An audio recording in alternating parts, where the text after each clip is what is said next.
দুজনে মিলে অত্যাচার করতে যাই, আমারই বাঙ্গি ফাটিয়ে দেয়। তো এখানে আমরা দীর্ঘ 10 বছর পর একটা ম্যাচ স্টার্ট দিয়ে দিই।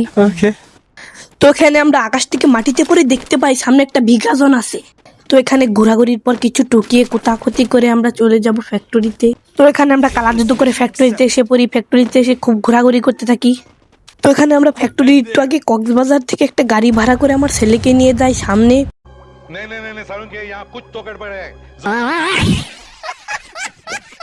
তো এখানে আমার ছেলেটাকে নিয়ে যাচ্ছিলাম, পিছন থেকে একটা ছেলে জোর ধরে বলে আব্বা আমাকেও নিয়ে যাও, কিন্তু গাড়ির তো জায়গা নেই, তাই আমরা খুব টান ফালাই। কিন্তু আমার ছেলেটা দেখুন শেষ পর্যন্ত কি করে। শেষ পর্যন্ত আমার ছেলেটা আমার গাড়িটাই ফাটিয়ে দেয়। ওখানে গাড়ি ফাটানোর পর আমার সামনে আরেকটা প্রাইভেট গাড়ি ছিল, সেটা নিয়ে আমরা দুজনে টান ফালাই, এটাও ফাটিয়ে দেবে গাড়িটা। हरामी हो बेटा। তো এখানে সে আমি সুপার পাওয়ার ইউজ করে দিই। আমার কাছে তো সুপার পাওয়ার অনেক। সামনে একজনকে দেখা যায়, একে দুজনে মিলে অত্যাচার করতে যাই, আমারই বাঙ্গি ফাটিয়ে দেয়। डिप्रेशन